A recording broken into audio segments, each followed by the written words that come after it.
ക്ഷേമ ബൈബിൾ ക്വിസിലേക്ക് എല്ലാവർക്കും ഒരിക്കൽ കൂടി സ്വാഗതം. ന്യായാധിപന്മാരുടെ പുസ്തകം അധ്യായം 8 ബൈബിൾ ക്വിസ്. നീ മിദ്യാന്യരോട് യുദ്ധം ചെയ്യുവാൻ പോയപ്പോൾ ഞങ്ങളെ വിളിക്കാഞ്ഞതെന്ത് എന്ന് ഗിദെയോനോട് ആരാണ് പരാതിപ്പെട്ടത്? എഫ്രൈമർ.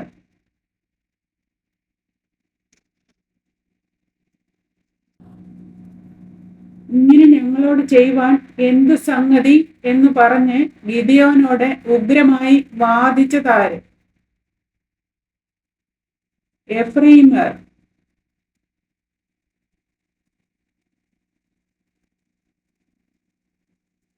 എഫ്രൈമ്യർ ഗിദെയോനോട് ഉഗ്രമായി വാദിച്ചപ്പോൾ ഗിദെയോൻ എന്തു പറഞ്ഞു? നിങ്ങളോട് ഒത്തുനോക്കിയാൽ ഞാൻ ഈ ചെയ്തത് എന്തുള്ളൂ? അബീയേസരിന്റെ മുന്തിരിയെടുപ്പിനേക്കാൾ എഫ്രൈമിന്റെ കാലാപെറുക്കയല്ലയോ നല്ലത്? എഫ്രൈമിന്റെ കാലാപെറുക്കൽ എന്തിനേക്കാൾ നല്ലതാണെന്ന് ഗിദെയോൻ പറഞ്ഞു. അബീയേസരിന്റെ മുന്തിരിയെടുപ്പിനേക്കാൾ.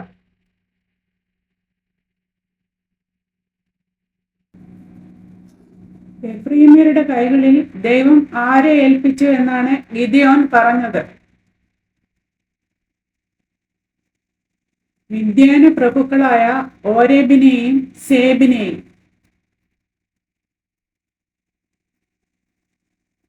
നിങ്ങളുടെ കയ്യിലല്ലോ ദൈവം മിദ്യാന പ്രഭുക്കളായ ഓരേബിനെയും സേബിനെയും ഏൽപ്പിച്ചത്. നിങ്ങളോട് ഒത്തുനോക്കിയാൽ എന്നെ കൊണ്ട് സാധിച്ചത് എന്തുള്ളൂ എന്ന് അവരോട് പറഞ്ഞപ്പോൾ അവരുടെ കോപത്തിന് എന്ത് സംഭവിച്ചു? അവർക്ക് അവനോടുള്ള കോപം ശമിച്ചു. എഫ്രൈമ്യരുമായി ഇടപെട്ടതിനു ശേഷം ഗിദെയോൻ എവിടെ എത്തി?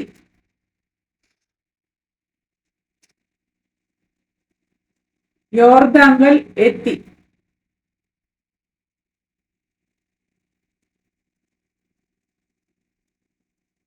ആരെല്ലാമാണ് ക്ഷീണിച്ചിരുന്നിട്ടും മിദ്യാന്യരെ പിന്തുടരുവാൻ അക്കരെ കടന്നത്?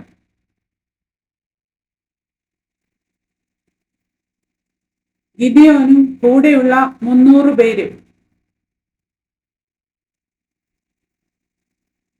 ഗിദെയോന്റെ ആളുകൾ യോർദാൻ കടക്കുമ്പോൾ അവരുടെ അവസ്ഥ എന്തായിരുന്നു? ക്ഷീണിച്ചിരുന്നു.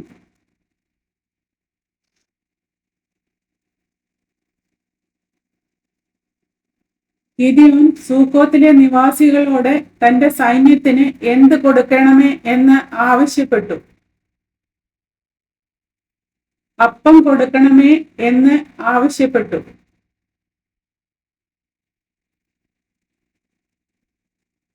ഗിദെയോൻ ആരെ പിന്തുടരുകയാകുന്നു എന്നാണ് സൂക്കോത്ത് നിവാസികളോട് പറഞ്ഞത്?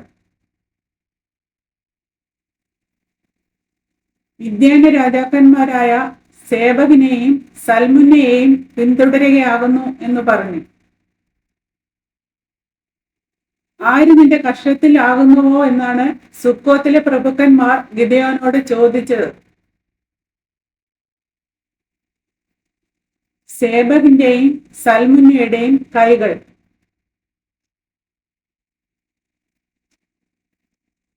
യഹോവ സേബഹിനെയും സൽമുന്നെയും തന്റെ കയ്യിൽ ഏൽപ്പിച്ച ശേഷം സുക്കോത്തിലെ പ്രഭുക്കന്മാരോട് എന്തു ചെയ്യുമെന്നാണ് ഗിദെയോൻ പറഞ്ഞത്? ഞാൻ നിങ്ങളുടെ മാംസം കാട്ടിലെ മുള്ളുകൊണ്ടും പറക്കാര കൊണ്ടും തല്ലിക്കീറും എന്ന് പറഞ്ഞു.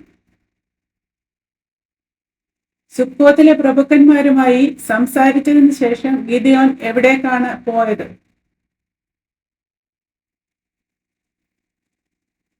പെനുവേലിലേക്ക്.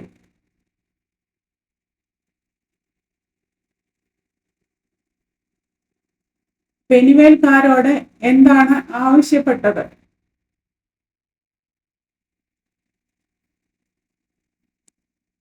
സുക്കോത്തിലെ നിവാസികളോട് ആവശ്യപ്പെട്ട പ്രകാരം.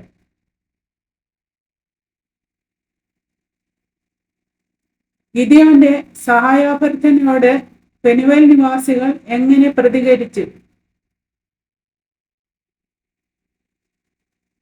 സുക്കോത്ത് നിവാസികൾ ഉത്തരം പറഞ്ഞതുപോലെ തന്നെ പെനുവേൽ നിവാസികളും പറഞ്ഞു. ഗിദിയോൻ സമാധാനത്തോടെ മടങ്ങി വരുമ്പോൾ പെനുവേൽ ഗോപുരം എന്തു ചെയ്യുമെന്ന് ഭീഷണിപ്പെടുത്തി. ഗോപുരം ഇടിച്ചു കളയും എന്ന് പറഞ്ഞു.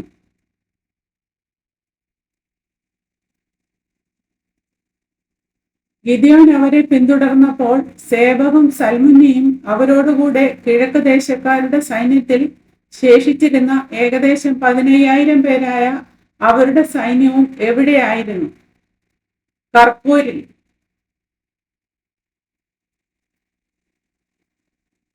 കിഴക്കൻ സൈന്യങ്ങളിൽ നിന്ന് വാളൂരി പിടിച്ചവരായ എത്ര പേർ വീണുപോയിരുന്നു?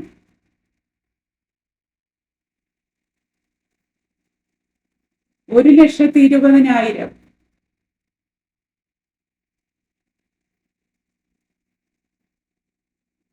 നിർഭയമായിരുന്ന ആ സൈന്യത്തെ തോൽപ്പിക്കാൻ ഗിദിയോൻ ഏത് വഴിയാണ് ചെന്നത്?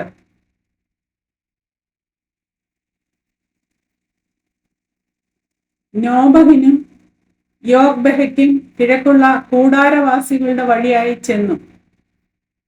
സേബഹും സൽമുന്നയും ഓടിപ്പോയപ്പോൾ അവരെ പിന്തുടർന്ന് പിടിച്ചത് ആരാണ്? ഗിദെയോൻ.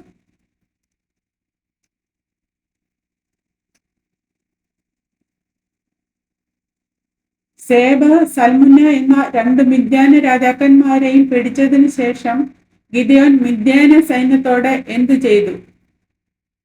സൈന്യത്തെ ഒക്കെയും പേടിപ്പിച്ച് ചിതറിച്ചു കളഞ്ഞു.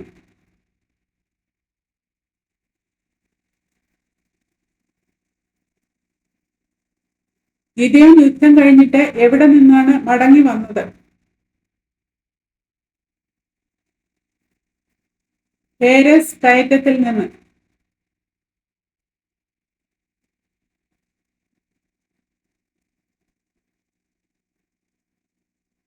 ഹേരെസ് കയറ്റത്തിൽ നിന്ന് മടങ്ങി വരുമ്പോൾ ആരുടെ ബാല്യക്കാരനെയാണ് പിടിച്ചത്? സുക്കോത്ത് നിവാസികളിൽ ഒരു ബാല്യക്കാരനെ.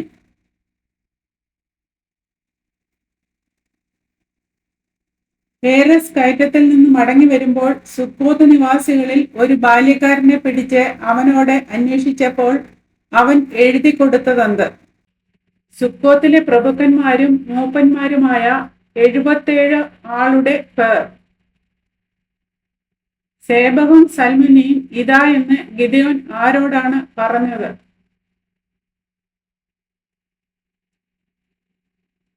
സുക്കോത്ത് നിവാസികളോട്.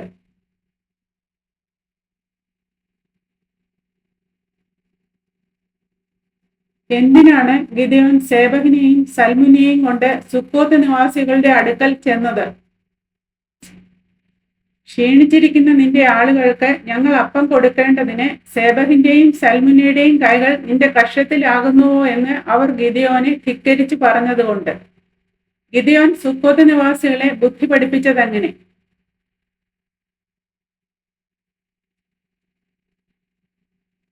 അവൻ പട്ടണത്തിലെ മൂപ്പന്മാരെ പിടിച്ച് കാട്ടിലെ മുള്ളും പറക്കാരെയും കൊണ്ട് സുക്കോത്ത് നിവാസികളെ ബുദ്ധി പഠിപ്പിച്ചു. പെനുവേൽ ഗോപുരത്തോടെ ഗിദെയോൻ എന്താണ് ചെയ്തത്?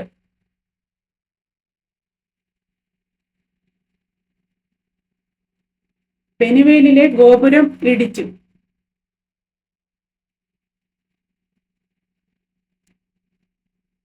ഗിദെയോൻ പെനുവേലിലെ പട്ടണക്കാരോട് എന്തു ചെയ്തു?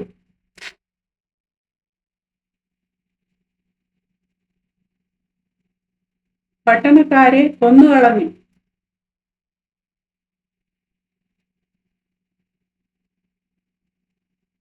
നിങ്ങൾ താബോരിൽ വെച്ച് കൊന്ന പുരുഷന്മാർ എങ്ങനെയുള്ളവർ ആയിരുന്നു എന്ന് ഗിദെയോൻ ചോദിച്ചത് ആരോടാണ്?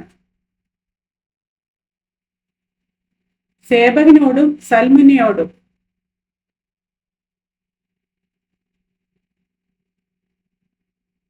സേബഹും സൽമുന്നയും താബോരിൽ വെച്ച് കൊന്ന പുരുഷന്മാർ എങ്ങനെയുള്ളവർ ആയിരുന്നു എന്നാണ് ഗിദെയോനോട് പറഞ്ഞത്. നിന്നെ പോലെ ഓരോരുത്തൻ രാജകുമാരന് തുല്യൻ ആയിരുന്നു എന്ന് അവർ പറഞ്ഞു. താബോരിൽ വെച്ച് കൊന്ന പുരുഷന്മാർ ആരായിരുന്നു എന്നാണ് ഗിദെയോൻ പറഞ്ഞത്. അവർ എൻ്റെ സഹോദരന്മാർ, എൻ്റെ അമ്മയുടെ മക്കൾ തന്നെ ആയിരുന്നു.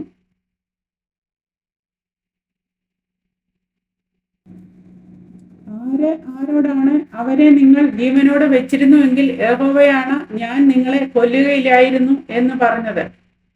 ഗിദെയോൻ സേബഹിനോടും സൽമുന്നയോടും പറഞ്ഞു.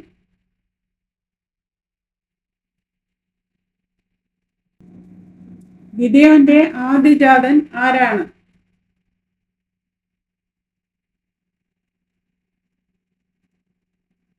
ഏഥർ.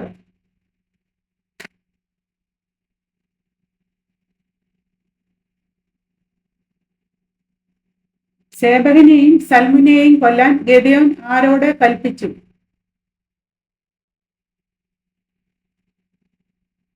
തന്റെ ആദ്യജാതനായ ഏഥരിനോട്.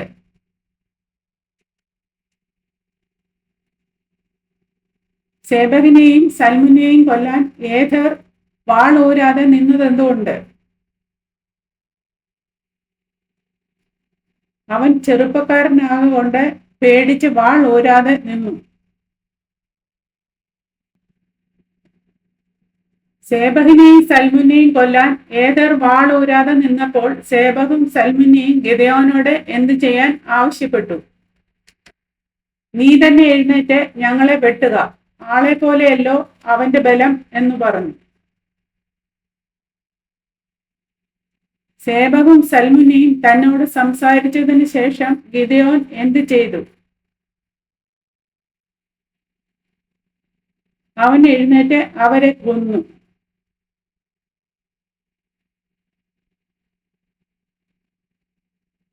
സേബഹിനെയും സൽമുന്നയെയും കൊന്നതിന് ശേഷം ഗിദെയോൻ അവരിൽ നിന്ന് എന്താണ് എടുത്തത്? അവരുടെ ഒട്ടകങ്ങളുടെ കഴുത്തിലെ ചന്ദ്രക്കലകൾ എടുത്തു.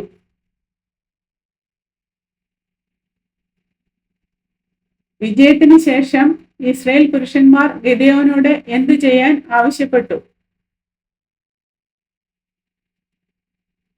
നീ ഞങ്ങളെ മിദ്യാന്റെ കയ്യിൽ നിന്ന് രക്ഷിച്ചിരിക്കൊണ്ട് ഞങ്ങൾക്ക് രാജാവായിരിക്കണം, അങ്ങനെ തന്നെ നിന്റെ മകനും മകന്റെ മകനും എന്ന് പറഞ്ഞു.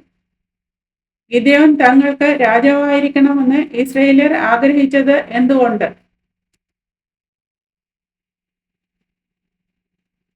അവരെ മിദ്യാന്റെ കയ്യിൽ നിന്ന് രക്ഷിച്ചിരിക്കൊണ്ട്.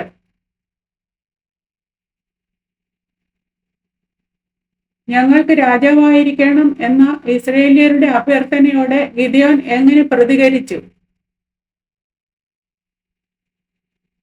ഞാൻ നിങ്ങൾക്ക് രാജാവാകയില്ല, എൻ്റെ മകനും ആകയില്ല, യഹോവയത്രേ നിങ്ങളുടെ രാജാവ് എന്ന് പറഞ്ഞു. ഇസ്രായേല്യർക്ക് രാജാവായിരിക്കുന്നതിന് പകരം ഗിദെയോൻ അവരോട് എന്താണ് അപേക്ഷിച്ചത്? നിങ്ങൾ ഓരോരുത്തൻ കൊള്ളയിൽ കിട്ടിയ കടുക്കൻ എനിക്ക് തരയണം എന്ന് പറഞ്ഞു. അവർ ഇശ്മായേല്യർ ആയിരുന്നതുകൊണ്ട് അവർക്ക് എന്തുണ്ടായിരുന്നു?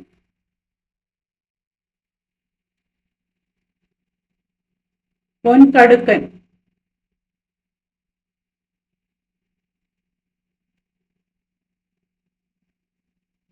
ഗിദെയോന്റെ പൊൻകടുക്കനായുള്ള അപേക്ഷയോട് ഇസ്രായേൽ പുരുഷന്മാർ എങ്ങനെ പ്രതികരിച്ചു? ഞങ്ങൾ സന്തോഷത്തോടെ തരാം എന്നു അവർ പറഞ്ഞു.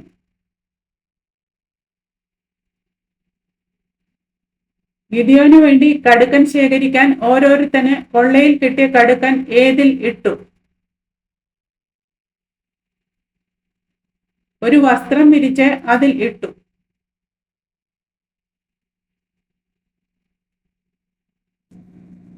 ഗിദെയോൻ ചോദിച്ചു വാങ്ങിയ പൊൻകടുക്കന്റെ തൂക്കം എത്രയായിരുന്നു?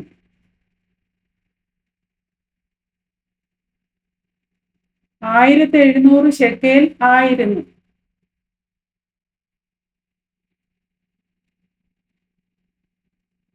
കടുക്കനല്ലാതെ കൊള്ളയിൽ മറ്റെന്തെല്ലാം ഉണ്ടായിരുന്നു?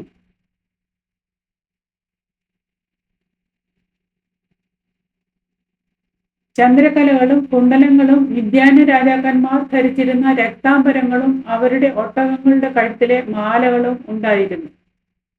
ഗിദെയോൻ ശേഖരിച്ച കടുക്കനും കൊള്ളയും കൊണ്ട് എന്താണ് ഉണ്ടാക്കിയത്?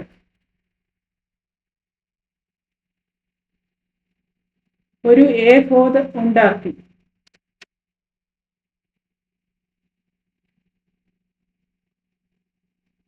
ഗിദെയോൻ താൻ ഉണ്ടാക്കിയ ഏഫോദ് എവിടെ പ്രതിഷ്ഠിച്ചു?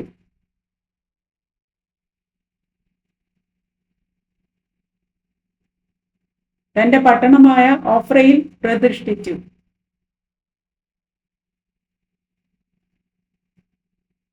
ഇസ്രായേലെല്ലാം അവിടേക്ക് പരസംഗമായി ഏതിന്റെ അടുക്കൽ ചെന്നു?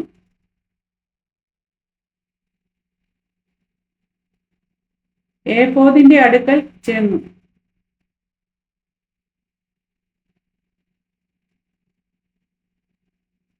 ഗിദെയോനും അവന്റെ കുടുംബത്തിനും ഏഫോദ് എന്തായി തീർന്നു?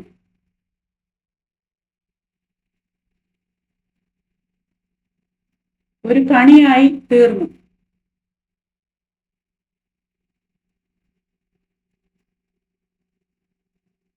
ഗിദെയോന്റെ കാലത്ത് ദേശത്തിന് എത്ര വർഷം സ്വസ്ഥതയുണ്ടായിരുന്നു?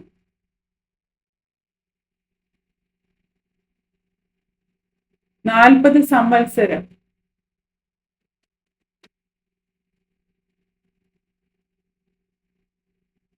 മിദ്യാന്യരെ കീഴടക്കിയതിനു ശേഷം ഗിദെയോൻ അല്ലെങ്കിൽ യെരുബ്ബാൽ എവിടെ പോയി താമസിച്ചു? യെരുബ്ബാൽ തന്റെ വീട്ടിൽ ചെന്ന് സുഖമായി പാർത്തു.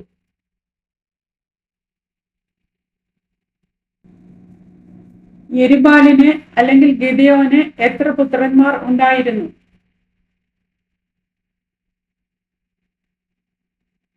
70 പുത്രന്മാർ.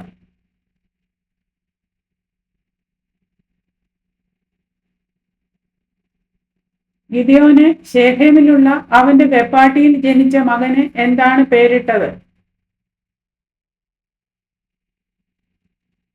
അബിമേലെക്ക്.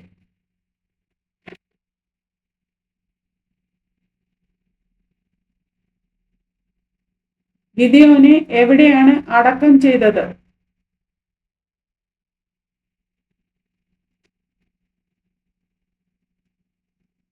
അബിയേസ്രിലുള്ള ഒഫ്രയിൽ അവന്റെ അപ്പനായ യോവാശിന്റെ കല്ലറയിൽ. ഗിദെയോൻ മരിച്ച ശേഷം ഇസ്രായേൽ മക്കൾ വീണ്ടും ആരെയാണ് തങ്ങൾക്ക് ദേവനായി പ്രതിഷ്ഠിച്ചത്? ഇസ്രായേൽ മക്കൾ വീണ്ടും പരസംഗമായി ബാൽ വിഗ്രഹങ്ങളുടെ അടുക്കൽ ചെന്ന് ബാൽബരീത്തിനെ തങ്ങൾക്ക് ദേവനായി പ്രതിഷ്ഠിച്ചു. ആരോട് ഇസ്രായേൽ ദയ ചെയ്തതുമില്ല.